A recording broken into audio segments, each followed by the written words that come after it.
Welcome back to Double Down University. I'm back at you guys with another MLB PrizePicks video for June the 13th, and I have 4 props for you guys. The first prop is Jordan Lyles over 1.5 walks allowed. The next one is Carlos Correa under 1.5 hits, runs, and RBIs. The next one is Starlin Marte over 1.5 hits, runs, and RBIs. And then last but not least, Brian Reynolds over 7.5 fantasy score. So let's get into it. So basically we want to see where all of these guys is lining up in the lineup for today. So let's see, we got Starlin Marte. He's going to be batting 5th, and that's a key spot for him, and I'll tell you guys why later on. And then we have Carlos Correa. He's batting 3rd in the lineup, so he should be getting probably 3 to 4 at bats maximum if Burns pitches to his potential and just gets through the order 1, 2, 3 and doesn't really allow too many big innings where he can have opportunity to bat again. And then Reynolds is batting 2nd in the lineup. Well, it's expected. The lineup hasn't come out yet, so we'll keep an eye on that. But he normally bats 2nd, 1st or 2nd, or somewhere in the top 3. So I think that's it for the hitters. And then we have Jordan Lyles. He's going up against Cincinnati. They have TJ Friedel, Matt McLean, India, and my boy Ellie De La Cruz, who's going to be a superstar. And then they also have some pretty solid at-bats, like you have Stevenson, Steer, and then Benson. He's okay. And then Fairchild is pretty good too. So they have a pretty nice lineup right now that can draw walks. That's what we need for Jordan Lyles. So let's get into Jordan Lyles. So Jordan Lyles, he is a pitcher for the Kansas City Royals, and let's see. So looking at him, I want to target his walks because he's going up against a really good Cincinnati team, and I'll show you guys the splits over the last 14 to 30 days. So looking at him, I see his walks has always been anywhere middle between like 2.8 and like 4.3, and then this year, so last year it was at 2.61. This year is at 3.05, so it kind of increased this year. And then also he's been at right around like 20, like his highest was 24% K percentage, and then now it's down to 17. So normally when you lose the K percentage, your walk rate kind of goes up because you have to be more precise, like throwing the ball and being able to locate. So it's at 7.9, so that's okay, but you know, his K rate is down, meaning he's either going to get hit hard or he's going to miss location on a lot of his pitches. So moving into Cincinnati, the offense. So I kind of wanted to filter out and kind of be specific with just the scenario. So we have a right-hander on the road against Cincinnati, and I kind of draw back from the last 14 days. So we're going to update that. So in the last 14 days, I look at walk percentage. So the last, 14 days, his walk percentage, their walk percentage as a team is 10%, which is in the top 10, which is really, really good, meaning they're patient, you know, when they're at home. So, and then the last 30 days, we're going to update it again. All right, so the last 30 days, they're actually a top 2 team in the last month of being able to draw walks and being able to get on base via a walk. So I think that is a really, really good spot for him today. Hopefully, you know, he's missing his location, missing his target, and being able to walk 2 batters. Next up is Carlos Correa. So Carlos Correa, he's facing a righty, Corbin Burns, and let me go back and check and see if he's on the road or he's at home. So he is at home against a righty. So we have Carlos Correa, he's at home against a righty, and we're going to look at his splits. At home against a righty, he's batting 200. And then Corbin Burns, he's on the road against a righty. Let's see. Corbin Burns, he's on the road against a righty, so he gives up 221. I liked him more with this away batting average against lefties because he has one candidate too that you could add to this is let me see if I can find him. He should be next to Correa. Kilroy. if you can pair him under, because this is a low scoring game. I think the total is 7.5, so you're not going to see too many runs. So I think he can go under. Only reason why I didn't take him is because his numbers against the pitches that Corbin throws are pretty good. And I'll show you guys, like with Correa. So basically, Corbin, he throws, I think it's a sinker, if I'm not mistaken. I think he's a big time sinker, cutter. Yeah, cutter, curveball, change, sinker. Yeah. So cutter, curveball, change, sinker. And then, okay, so this is percentage against the cutter. He's batting 158.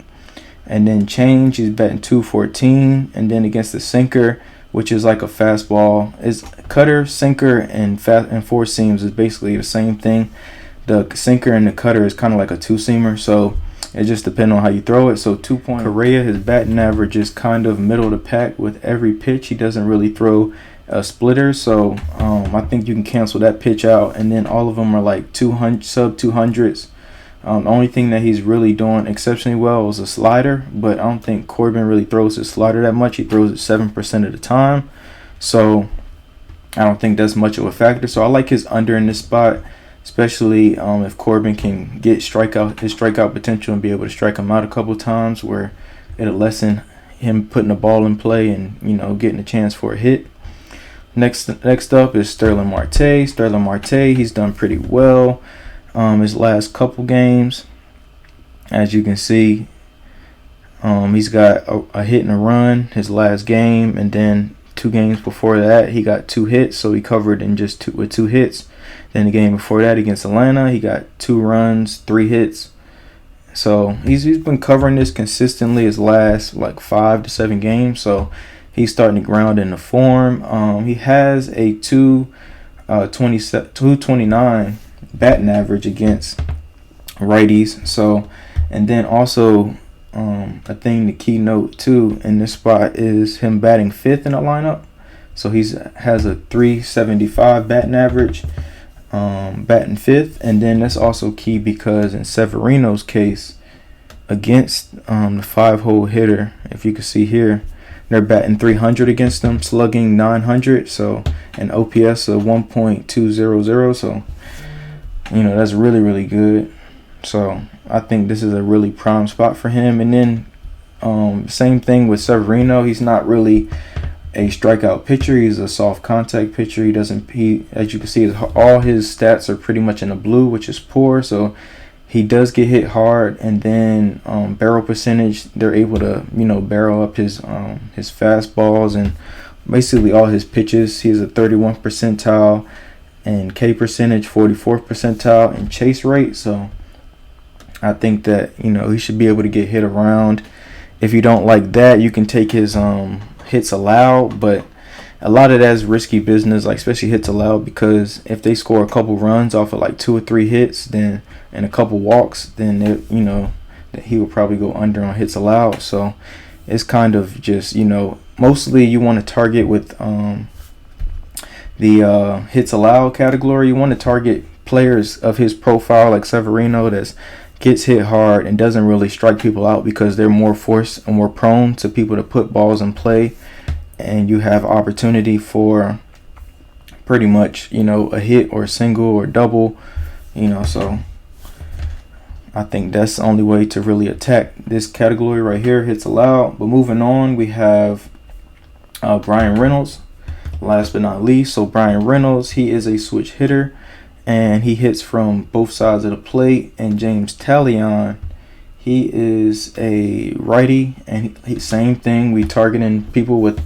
low hard contact percentage, and then low expected batting average, and then K percentage is all low on the terrible side of it. So we want to target bad pitchers, especially when you're taking overs. Not necessarily unders, like unless it's a case of Corbin Burns, like I'll show you guys. So Corbin Burns, he's a limited hard contact, and that's what you want to target with guys with unders. So anyway, so Reynolds, he's doing pretty well against righties this year. He's batting 302, and then he's also, when he's a lefty, when he's facing a righty, he's a lefty, he's batting 229. So I think that is pretty good as well. And then away versus a righty, He's batting 321, so that's fantastic. Let's look at the pitches that he throws compared to Burns and his batting average. So we have four-seam fastball, cutter, sinker, sweeper. So four-seam, he bats pretty good. Cutter, he bats 316. Sweeper 250, not too shabby. And then I think that's all he really pretty much throws. These are mainly his pitches he throws the most. Everything below that is kind of occasional pitches that he throws in. So he doesn't really throw a curveball, changeup, or a slider. But it's good to note, like, if he does throw any of those pitches, like he's batting 391 against a curveball, which is absurd. And then changeup, he's batting 306. So he just covers every pitch category for him. For Talion, all the pitches that he throws. So, and like I said, cutters and sinkers are extensions of like a two-seamer, depending on how you hold the grip and the difference of break on different sides of the plate. So yeah, so those are my four. Sorry to be long-winded and give you like a big detailed answer, but we have Jordan Lyles, we have over 1.5 walks allowed, we have Carlos Correa, over 1.5 hits, runs, and RBIs. And then we also have Starling Marte, over 1.5 hits, runs, and RBIs. And then we have Brian Reynolds, over 7.5 hitter fantasy score. And then our wild card for a 5-man, we're going to do Alex Kilgroff, under 1.5 hits, runs, and RBIs. Another thing I would probably add to my 6th pick, though, is Shakira Austin rebounds. So I definitely like this spot for her to be able to get some rebounds against Indiana, who's middle of the pack in shooting percentage. So she should be able to grab some boards on that. So yeah, so those are the picks that I like. I appreciate you guys. Please like, comment, and subscribe, and I'll see you guys next time.